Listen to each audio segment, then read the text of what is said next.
E aí pessoal, tudo bem? Sejam bem-vindos a mais um vídeo. Lucas aqui do canal Peperaio Hardware. Hoje eu vou trazer o review completo dessa placa de vídeo que eu trouxe alguns gameplays recentemente, que é RX 6650XT. A AMD lançou essas placas há aproximadamente 3 meses atrás. Eu tenho aqui um dos melhores modelos que você pode comprar, que é o Sapphire Nitro+.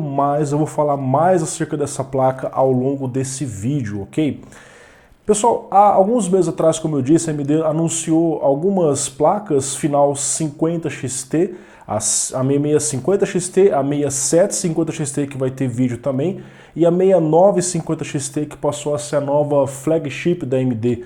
Isso muito próximo de lançar aí as placas RX 7000, então às vésperas, alguns meses antes, a AMD trouxe um refresh. Basicamente o que a AMD fez foi trazer pequenas melhorias. Ela subiu o clock da memória e aumentou um pouco o clock da GPU. Essencialmente, as placas 50XT trazem essas diferenças. Tem placas que esse maior aumento no clock da memória faz mais diferença, onde tinha algum tipo de gargalo ali. Por exemplo, a 6750XT, 6950XT normalmente ganha um pouquinho mais de performance, mas a 6650XT estava bem adaptada em relação ao clock que ela tinha, de forma com que, se você compara uma 6600XT com a 6650XT, a diferença fica na casa dos 3%, às vezes fica empate técnico, né? Então ela é mais rápida, mas nem sempre você vai perceber isso de uma forma prática. Por isso que nesse comparativo eu nem vou trazer a 6600XT e sim as placas NVIDIA que nós temos concorrentes a ela ou em preços próximos a ela no mercado, ok? Falando um pouquinho da Sapphire, pessoal, já faz muitos anos que eu trago placas da Sapphire, ela fabrica exclusivamente para AMD, assim como a PowerColor. As ROG também fabricava só para AMD, hoje fabrica para Intel também. Mas das placas AMD, normalmente Sapphire e PowerColor fazem as melhores placas. Não que Asus e Gigabyte MSI não tenham qualidade, mas como os caras fazem só para AMD, eu tenho a sensação, a impressão que as placas Sapphire e PowerColor geralmente são melhor construídas. E quando a gente fala de Nitro+, é o melhor projeto que a Sapphire tem. Então aqui tranquilamente nós temos uma das melhores 6650XT que você pode pegar, inclusive com um dos maiores clock boost disponível no mercado. Tem outras placas com o mesmo clock, mas ela ainda está ali no clock bastante elevado, ok? Olhando aqui para a placa, então, ela está com as fãs paradas, porque ela tem o sistema fan stop, ela para quando está numa temperatura baixa, que é o caso aqui, nós não estamos utilizando ela em um trabalho pesado. Nós vemos que ela tem um design prateado, com alguns detalhes em preto, a construção externa dela é de plástico, sim, não é uma construção em metal, tá bom? Nós vemos duas generosas fãs de 10 centímetros, são fãs bem grandes, com design angular. Você observa que ela faz um ângulo aqui na parte da frente, diferenciada. A Sapphire fala que isso daqui aumenta na casa dos 19% o fluxo de ar. E um detalhe interessante, por serem fãs grandes de 10 centímetros, o tamanho da placa é mais avantajado. Observe que tem algumas placas triple fan mais compactas, com fãs pequenas, que tem 28 centímetros. Sabe quantos centímetros essa placa tem, sendo dual fan? 26. Pois é uma placa meio grandinha. Não que vai trazer problema para a maioria dos gabinetes, mas fica aí esse detalhe para que vocês percebam que realmente a placa é bastante grande. Inclusive, falando em fan ainda, cara, a Sapphire faz uma coisa que eu acho que deveria ser padrão nas marcas. Tudo bem que existem custos para isso, tem modelos da própria Sapphire que não tem, mas esse sistema de remoção de fan é muito legal. Basta você tirar um parafusinho, você remove a sua fan completamente. Você pode limpar a sua fan ou substituir a fan se ela apresentar algum defeito. Inclusive a própria Sapphire, nas lojas lá fora, você encontra kits de fan RGB para substituir as fãs aqui. Então isso é uma coisa bem legal, cara, né? Tanto para limpeza quanto para você fazer uma eventual substituição em caso de defeito ou em caso de você querer ter algo mais bonito mesmo, tá certo? Enfim, pessoal, falando aqui então sobre mais na parte externa, nós temos um sistema de iluminação bem simplificado na parte de cima. O Sapphire, você pode sincronizar isso com a sua placa-mãe. Eles têm a conexão de 5 volts a RGB na parte de trás da placa, basta colocar um cabo e ligar isso diretamente na sua placa-mãe para que você faça o controle. Ou você pode configurar pelo software da Sapphire, que eu vou mostrar depois para vocês, ok?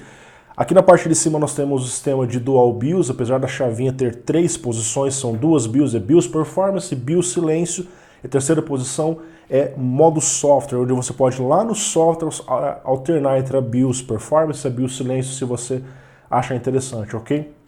Tem um plug de alimentação de 8 pinos, o consumo da placa de vídeo não é muito alto, é uma placa intermediária, e na parte de trás é um backplate de metal com várias furações, é um design bem bonito, tem aquela abertura pass-through para passar o ar que vem da segunda fan diretamente pelos dissipadores e isso sair pela parte de trás do seu gabinete, ok? Então a placa tem uma aparência bastante chamativa e com certeza um pouco melhor em relação ao Pulse, que tem o diferencial de ser um pouco mais barato.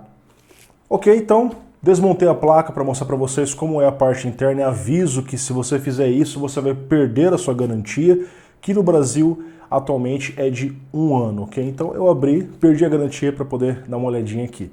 Quando a gente desmonta essa placa, pessoal, nós vemos que a Safari fez um dissipador no formato de onda, né? A forma como ela fez as aletas, segundo ela, isso diminui o ruído e melhora o airflow ao mesmo tempo, tá certo? São dois blocos interligados por 4 heat pipes de 6 mm, cobrindo o VRM. A GPU e a memória RAM ficam em um bloco separado, um bloco de cobre niquelado, que tem ali um espelhamento na GPU para fazer um melhor contato. Backplate de metal por trás, ele usa apenas thermal pads na área do VRM, na área dos DRMOS. Ele poderia ter sido melhor aproveitado se tivesse um thermal pad na área das memórias, que são componentes que esquentam um pouco mais. Então assim, tá ali o backplate, tá com a faca e o queijo na mão, só faltou mais alguns thermal pads para que ela ficasse filezinha na parte de trás. E ainda assim eu não tive problemas com as memórias aqui, pela câmera térmica também não vi nada de anormal, seria um extra aí, tá certo? Falando de PCB, pessoal, esse é um padrão que a Safari traz às suas placas, ela sempre foca bastante na proteção desses recursos. A gente vê fusíveis no slot PCI Express, na entrada de 8 pinos e nas saídas HDMI DisplayPort, ou seja, tudo que vai conectar a placa tem um fusível de proteção ou 2 fusíveis para trazer uma proteção para a placa. Isso é uma coisa bem interessante. No VRM dela, nós vemos 8 capacitores sólidos de entrada, 9 fases usando DRMOS bem comuns, aquele ON-SEM NCP 302045 de 45 A, já foi usado em várias placas-mãe. Eles suportam tolerância de 125 graus e mais 10 capacitores na saída. Os 4 chips de memória têm 2 fases usando os mesmos componentes. O PWM também bastante comum, o IR35217 para GPU e o NCP 81022N. Essas informações são para o pessoal mais técnico que eventualmente iria fazer um reparo na placa e saber o que está sendo utilizado aqui, ok?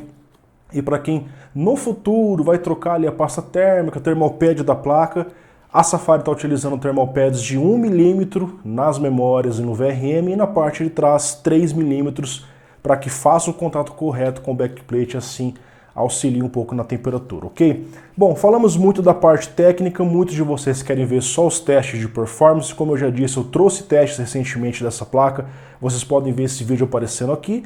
Aqui nós vamos mostrar apenas um breve resumo desses games em comparação com a 3060, que é uma placa que aparece mais ou menos no mesmo preço dessa placa, e a 3060 Ti, que é uma placa mais cara, aparece a partir dos 3.000, 2.950, é um pouco mais cara, rende um pouco mais que ela, mas ela fica até que parecida dependendo do jogo. Confira rapidamente os testes aí.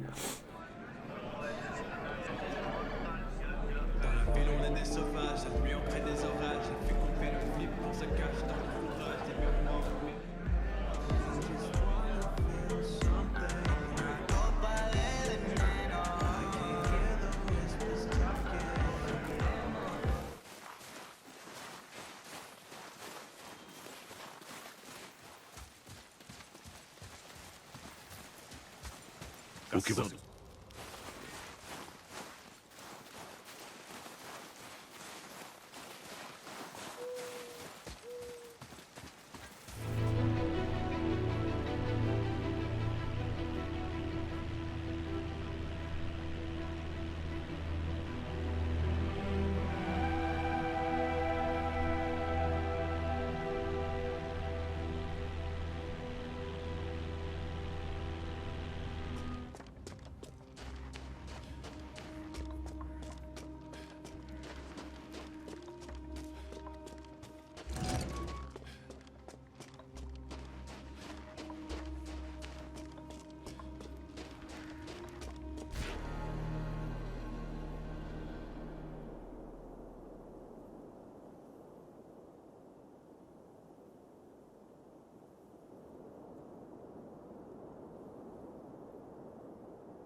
unsere Streitkräfte am Bahnhof unterstützen. Anton 1, rücken Sie umgehend zum Bahnhof vor. Befehl bestätigen, Hartmann. Ja, Kommandant. Anton 1, vorrücken und unsere Streitkräfte am Bahnhof unterstützen. Anton 1, rücken Sie umgehend zum Bahnhof.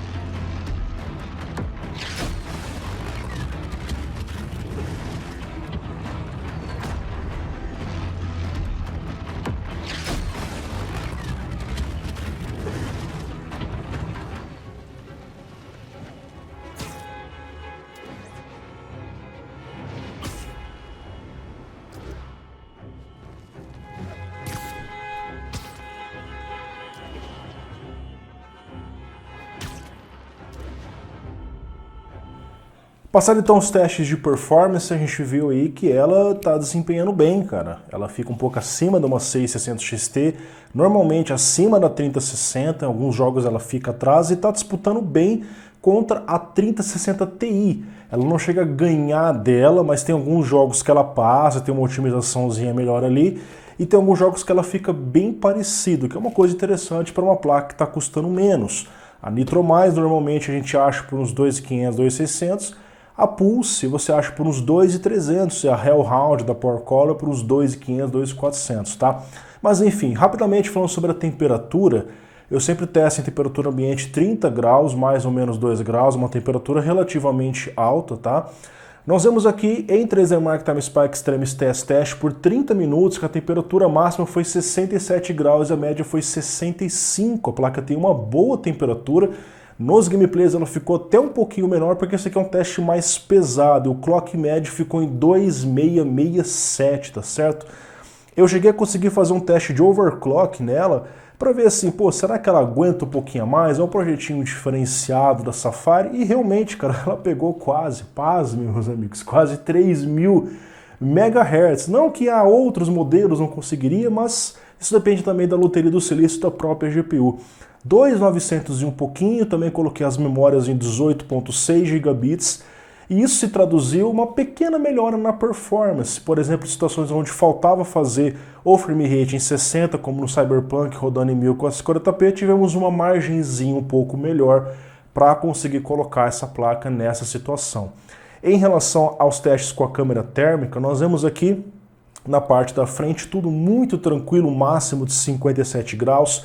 Na parte de cima também nada muito revelador, apenas o teste máximo em 60.7 graus no ponto mais quente, e na parte de trás ali também temperaturas bastante amenas, mostrando que sim, apesar do backplate, como eu mostrei para vocês, não ter sido 100% aproveitado, a construção da placa proporciona uma boa temperatura, tanto na GPU quanto nos componentes que aqui nós temos, ok? Falando um pouquinho sobre o software que vem junto, pessoal, é o Trix, acho que é Trix ou Trix que se fala, enfim, não sei. É um software interessante que, além das informações básicas, o sistema permite a seleção da BIOS ali mesmo, você pode trocar para BIOS primária, BIOS secundária, e você também pode avaliar a temperatura do hardware, ali tem um monitoramento, mas principalmente o Trix Boost, que é um recurso da Safari que permite ganhos de performance ao reduzir a resolução e fazer um upscale, parecido ali com o FSR da AMD, né? Só que isso feito no software que, em tese, vale para todos os jogos, e você pode usar o Radio Image Sharpening, né? Para você aplicar ali um filtro em cima para você melhorar um pouquinho a imagem também, tá? Junto a isso você tem a opção de Fan Health Check, você pode testar a saúde das fãs, se elas estão funcionando corretamente, o próprio software já testa isso para você. E temos também os ajustes de iluminação, o efeito glow, você pode trocar a cor, desligar o LED se você assim não quiser, e por aí vai, tá certo? Então, chegando na breve conclusão desse vídeo, já até adiantei um pouco da conclusão ao longo desse vídeo, né? Nós temos aqui, de fato, um dos melhores projetos que nós vamos encontrar em 6650 XT. A placa é fria, é bastante silenciosa, tem uma construção externa diferenciada, a placa é bonita. Também depende do gosto de cada um de vocês. Já trouxe outros reviews de Nitro+, aqui no canal, das Triple Fans, por exemplo, a 5700 XT Nitro+, que era uma placa também muito fantástica, bem construída, e não é diferente por aqui, tá certo? Aonde a Safari, na minha opinião, precisa melhorar no Brasil, o tempo de garantia só tem 1 ano, tem marcas como Gigabyte, Asus e MSI que dão 3 anos, então fica meio complicado, cara. Às vezes o cara paga mais uma Nitro+, e tem a opção dele levar, às vezes, uma placa, uma MSI mais simplesinha, mas que tem o triplo de garantia. Então, na parte final, onde você estiver precisando de um suporte, pode ficar um pouquinho complicado essa questão. É o ponto onde a Safari precisaria estar melhorando, na minha opinião. No mais, temperatura e demais recursos, a placa de fato é bastante interessante, embora normalmente as pessoas comprem mais a Pulse. Mesmo sendo mais simples, é mais barata. O preço acaba contando muito para as pessoas. Por isso que eu estou falando bastante sobre preço nesse vídeo, porque nós temos a 3060 que aparece mais ou menos na mesma faixa de preço dela, 2.500, 2.400, depende do modelo, às vezes aparecem promoções por um pouco a menos. Em relação à 3060, ela normalmente ganha. Tem alguns testes, a gente viu o Spider-Man ela perdendo um pouquinho, mas varia de game para game. Normalmente ela está acima da 3060 e consegue disputar com a versão TI, que é mais cara. Ela não chega a passar em todas as situações, ela não se iguala em todas as situações, mas tem situações que ela consegue ficar bem próxima dela. Em alguns games com uma otimizaçãozinha um pouquinho melhor, ela até passa o desempenho, que é uma coisa interessante para uma placa que está custando menos. Se você pega os modelos mais baratos da 6650 XT e da 3060 Ti, você tem 2.300 e 3.000 reais, ou seja, você tem 700 reais de diferença, levando uma AMD com uma performance um pouco inferior, porém em alguns games parecida e até pode ultrapassar dependendo do cenário, tá? Isso falando de Full HD. Em 1440p, normalmente as NVIDIA se dão melhor por conta da largura de banda real que existe nas placas, tá? E aí esse é um fato que também você tem que levar em consideração caso você for rodar em resoluções maiores, como é o caso do 1440p, ok? Outra coisa, pessoal, em relação a 6600 XT, como eu falei para vocês, a diferença entre a 6650 e a 6600 XT de 3, 4%, tá? Porque o que mudou aqui foi o clock da memória, um pouquinho o clock da GPU. Então, se você encontrar uma 6600 XT no preço próximo, de repente menos, enfim, pode ser que vale a pena sim pegar a 6600 XT que já tinha sido lançado no mercado. Essa placa ela vale a pena se tiver no preço próximo de uma 6600 XT, trazendo esse boostzinho um pouco a mais no desempenho e oferecendo também um diferencial em relação a 3060. Se a 3060 for mais barata, de repente vale a pena pensar sim na 3060, pelo NVENC, pelo Broadcast, por alguns diferenciais de software e a estabilidade de drivers mais conhecida da NVIDIA, para quem fica com o pé atrás, ouve falar dos problemas com a AMD e prefere comprar uma NVIDIA. Eu particularmente não tive nenhum problema com o tempo. No tempo que eu estive com essa placa, na parte de drivers, tudo funcionou muito bem. Pode ser diferente da experiência no usuário que está usando 24 horas ali por dia. Pessoal, muito obrigado. Essa é a minha breve análise dessa placa. Trago também para vocês nos próximos vídeos a 6750 XT em relação a 3070, também comparando com essas placas que aqui foram analisadas. Valeu, falou, um grande abraço. Não se esqueça de entrar no grupo de promoções do Telegram, assim vocês não perdem as novidades assim que elas surgem por lá. Promoções todos os dias estou postando, tá bom? E caso você for comprar algum hardware, essa placa, outras placas, CPUs, enfim, deixo aqui abaixo o link da Terabyte Shop, loja brasileira, e também temos os links do AliExpress e da Amazon. Valeu, um grande abraço e até o próximo vídeo. Tchau!